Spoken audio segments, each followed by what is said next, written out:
विकास की बात की जाए तो धारा 370 हटा देना काम नहीं है। विकास की बात की जाए तो राम मंदिर बना देना काम नहीं है। विकास की बात की जाए तो पटेल की मूर्ति बना देना काम नहीं है। क्योंकि जो व्यक्ति झूठ से ही जिंदा है और झूठ बोल बोल करके उसने किसान की हत्या कर दी, बड़े बड़े छोटे छोटे बिजनेसमैन ख़त्म कर दिए। के हालात मेरे मुल्क के अरे क्या बना दिए, अरे अन्न उगाने वाले सड़कों पे ला दिए। इन्होंने रेल बेची, हवाई पट्टी बेच दी और भी बहुत सारी चीज़ें बेच रही, पूरा BSNL बेच दिया। अब ये किसानों को बेचने पे तुला हुआ है। इस देश में विकास के नाम पर बीमारी हो रही है। विकास कहते हैं कि सभी का विकास हो, किसान का भी, मजदूर का भी और व्यापारी का भी। ये तो मोदी सरकार की और भारत सरकार की बहुत बड़ी शर्मिंदगी है।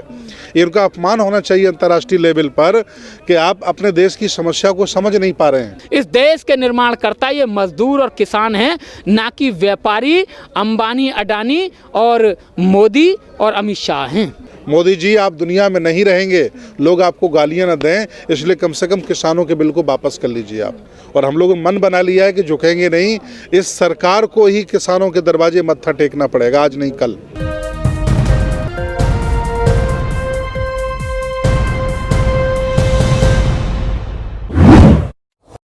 मेरे साथ बौद्ध धर्म गुरु इस वक्त जुड़े हुए हैं, किसान आंदोलन का समर्थन करने आए हैं। इनसे भी बात करेंगे, लेकिन जिस तरीके से इन पर आरोप लग रहे हैं लगातार कि ऐसे लोग बैठे हैं, वैसे लोग बैठे हैं, आप एक बात खुद सोचिए कि अगर ऐसे लोग बैठे हैं तो ऐसे लोग क्यों समर्थन करने आ रहे हैं। इनसे भी बात करेंगे कि इनको ऐसा क्या लगा जो आप किसानों का समर्थन करने आए हैं। किसान देश की शान है, किसान देश का मान सम्मान है। किसान नहीं है तो देश की प्रगति नहीं है। और आज किसान दर्द से करा रहा है, उसकी कराहट, उसके दर्द को कोई सुनने को तैयार नहीं है। इसलिए हमारी नैतिक जिम्मेदारी है, चूँकि मैं सन्यासी हूँ, सहनशीलता, नम्रता, त्याग हमारे जीवन में है। इसलिए हम किसानों को ढाढ़स बंधाने और उसको हौसला बढ़ाने के लिए उनके बीच में मैं आ गया हूँ। अच्छा, सरकार लगातार इन पर आरोप लगा रही है, इनकी मसले सुनने की बजाय कि ये लोग खालिस्तानी हैं, ये लोग आतंकवादी हैं, चीन पाकिस्तान के नारे लगा रहे हैं, बहुत ही उल्टे सीधे अपशब्द इनके खिलाफ कहे जा रहे हैं। उसके बाद भी आप यहाँ पर आए हैं, तो कैसा आपको लग रहा है, क्या सरकार को क्या जवाब देना चाहेंगे इस पर? पहली बार ऐसा नहीं हुआ है कि किसी आंदोलनकारियों पर सरकार ने आरोप लगाए हों। इसके पहले भी कई बार आरोप लग चुके हैं, लेकिन वो सरकार के आरोप निराधार होते हैं। यहाँ कोई पाकिस्तानी खालिस्तानी नहीं है। गांव के किसान हैं जो सब हमसे परिचित हैं, एक दूसरे को हम लोग जानते हैं और सब आटा दाल चावल लेकर के आए हैं, खुद खा रहे हैं और यहाँ आने वाले लोगों को खिला रहे हैं। ये तो मोदी सरकार की और भारत सरकार की बहुत बड़ी शर्मिंदगी है। इनका अपमान होना चाहिए अंतर्राष्ट्रीय लेवल पर कि आप अपने देश की समस्या को समझ नहीं पा रहे हैं। मैं तो अंतर्राष्ट्रीय लेवल पर अपील कर रहा हूँ, जितने भी हमारे लोग हैं, कि उसको उठाएं, ताकि इस मोदी सरकार की ये कुकृत्य उजागर हो पूरी दुनिया में कि जो किसानों की समस्या को सुलझा नहीं पाए और बेइज्जती करा रहे हैं पूरे भारत की, कि किसान जो फसल उगाता है और रोडों पर बैठा हुआ है। लेकिन प्रधानमंत्री अपने भाषण में लगातार यही कह रहे हैं कि इन लोगों को भड़काया जा रहा है, गलत फहमी हुई है, हम किसान हितैषी सरकार हैं, हम देश हित में काम कर रहे हैं। पहले प्रधानमंत्री की बातों पर हम विश्वास कर लिया करते थे, किसान भी विश्वास कर लिया करते थे।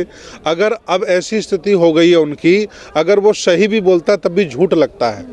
क्योंकि जो व्यक्ति झूठ से ही जिंदा है और झूठ बोल बोल करके उसने किसान की हत्या कर दी, बड़े बड़े छोटे छोटे बिजनेसमैन ख़त्म कर दिए, मतलब कोई छोड़ा नहीं। अब वही गिने चुने 10-5 लोग बचे हैं, वो भी गुजराती कल्चर के हैं और लगभग वो गुजरात वाले हैं। उन्हीं को देश पूरा बेचना चाह रहे हैं ये लोग। इन्होंने रेल बेची, हवाई पट्टी बेच दी और भी बहुत सारी चीज़ें बेच रही, पूरा BSNL बेच दिया। अब ये किसानों को बेचने पे तुला हुआ है। लेकिन हम चाहते हैं कि इन्हें थोड़ी अकल आए, समझ आए और किसानों की हत्या न करके किसानों को खुशहाल किया जाए। क्योंकि किसान अगर दुखी है और जो राजा और जो प्रधानमंत्री श्रम की हत्या करता है, वो कभी स्वर्ण में इतिहास नहीं लिख सकता है। मोदी जी, आप दुनिया में नहीं रहेंगे, लोग आपको गालियां न दें, इसलिए कम से कम किसानों के बिल को वापस कर लीजिए आप।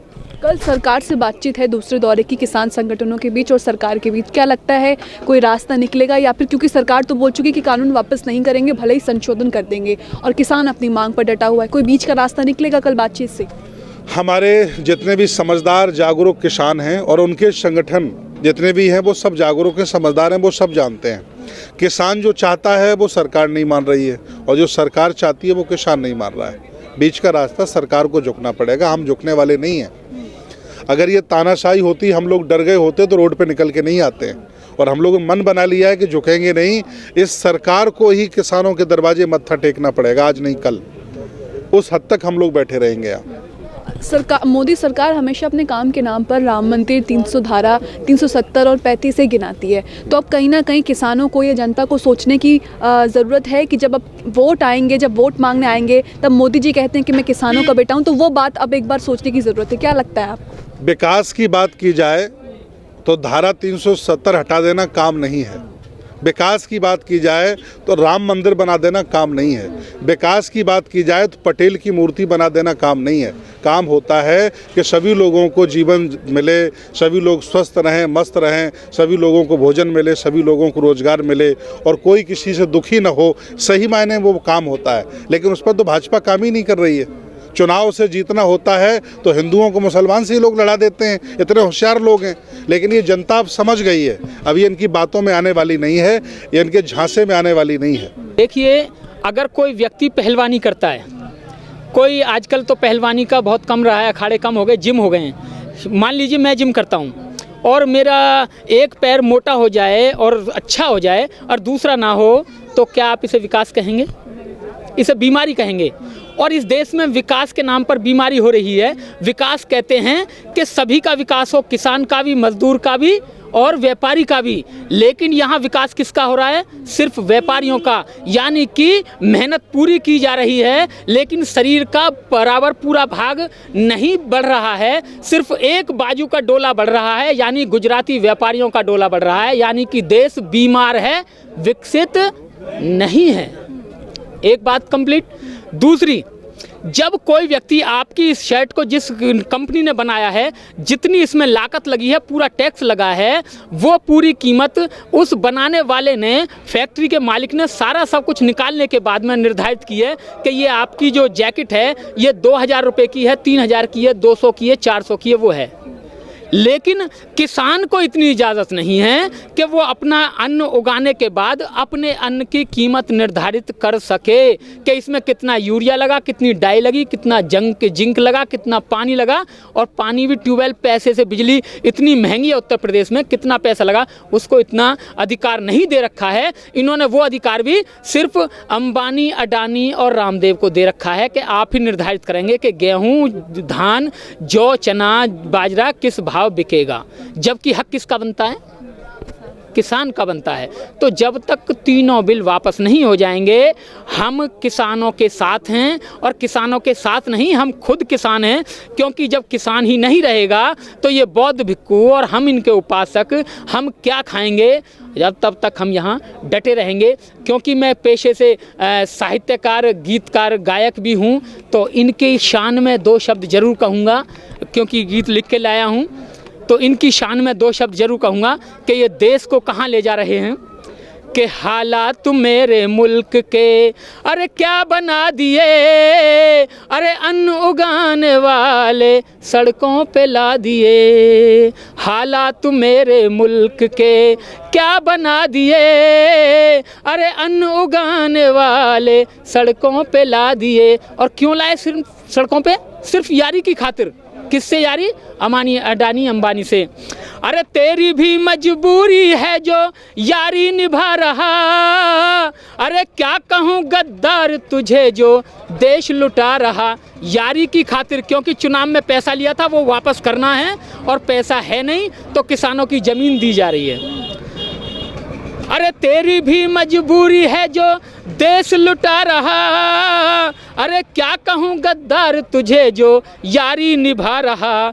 किसान खून के तूने अरे आंसू रुला दिए, अरे अन्न उगाने वाले सड़कों पे ला दिए। ये किसान खेत में अच्छे लगते हैं, आंदोलन करते अच्छे नहीं लगते। लेकिन उस बेशर्म को शर्म आए, शर्म हया हो तभी तो आए। आगे, अरे हम नहीं कोई हराम की या भीख मांगते, अरे हम कोई हराम की या भीख मांगते, अपने खून पसीने की सही कीमत चाहते। अरे अपने खून पसीने की सही कीमत चाहते। अरे इतनी सी उम्मीद में घर भी लुटा दिए। अरे बाप किसान बेटा जवान आपस में भिड़ा दिए।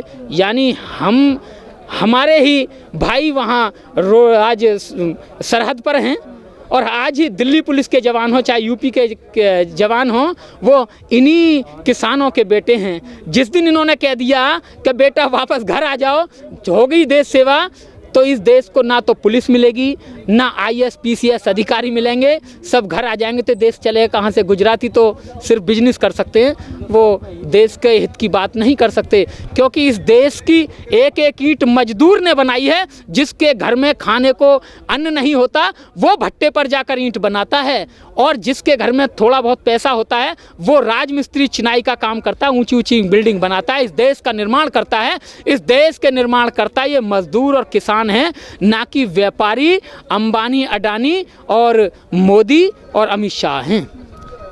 तो देखा आपने, किसान आंदोलन में अब जो बौद्ध धर्म गुरु हैं उनका भी समर्थन मिल गया है। तो सरकार अब कहीं ना कहीं निरस्त होनी चाहिए, सरकार अब कहीं ना कहीं झुकेगी। न्यूज़ मैक्स के लिए कैमरामैन फयाज हुसैन के साथ मुनमुन। सभी अहम खबरों के लिए न्यूज़ MX को सब्सक्राइब करें, साथ ही बेल आइकॉन को जरूर दबाएं। लाइक शेयर कमेंट करना ना भूलें।